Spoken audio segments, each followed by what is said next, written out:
কিন্তু তুমি না আমারে 2 মাসে কিস্তি দিছিলা। ওই 2 মাসের টাকা আমি তোমারে বেশি দিলাম। তোমার কাবিনে 5 লাখ টাকা তুমি বুঝা পাইছো? হ পাইছি।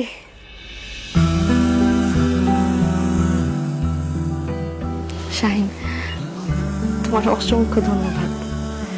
তুমি জানো না আজকে আমি কত খুশি হয়েছি।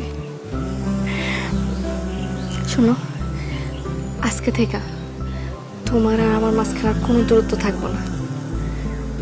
আজকে থেকে আমি তোমার কাছে আসবো, তোমারে ভালোবাসবো, তোমার আদর করব। আজকে থেকে আমি তোমার স্বামী হিসাবে মাইনা নিলাম। তোর মতো মেয়ের কাছে আমি কোনো আদর প্রেম ভালোবাসা চাই না। এমনকি আমি তোর মতো মেয়ের আমার বউ হিসাবেও মানি না। তুমি কি কইতাছো?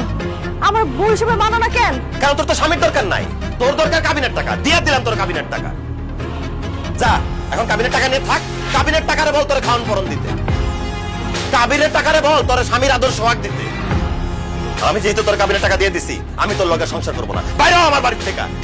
না না, এসব কথা কই না। আমি এই বাড়ি থেকে কোথাও যাবো না। হ, আমার কাবিনের টাকা চাই, কিন্তু আমি আমি তোমার সাথে সংসারও করতে চাই। চুপ কর। তুই জানোস তোর এই কাবিনের টাকার জন্য আমার দোকানটা বন্ধ হয়ে গেছে। আমি রিক্সা চালাইছি, মানুষের হাতে পায়ে ধরছি টাকা ধার নেওয়ার জন্য। তোর কাবিনের টাকা মাফ করতে বলছিলাম, তুই আমার কাবিনের টাকা মাফ করস নাই, উল্টা আমার কাপুরুষ কইছস, আমারে জেল খাটানো হুমকি পর্যন্ত দিছস। আজকে আমি এই বাড়ির বিটার বন্ধক দিয়া তোর কাবিনের টাকা বুঝাই দিস। এত কিছুর পরে তুই ভাবলি কিভাবে আমি তোর মতো মেয়ের সাথে সংসার করবো? ভালো ভালো এবার থেকে বাইরে যা, নাহলে তোর ঘাট ধাক্কা দিয়ে বাইর করে দিব। না না, তুমি এইভাবে কথা কইও না। আমি এই বাড়ি থেকে কোথাও যাবো না। আম্মা, আম্মা, আপনি বলতেছেন না? আপনি পোলারে কি কইতাছে?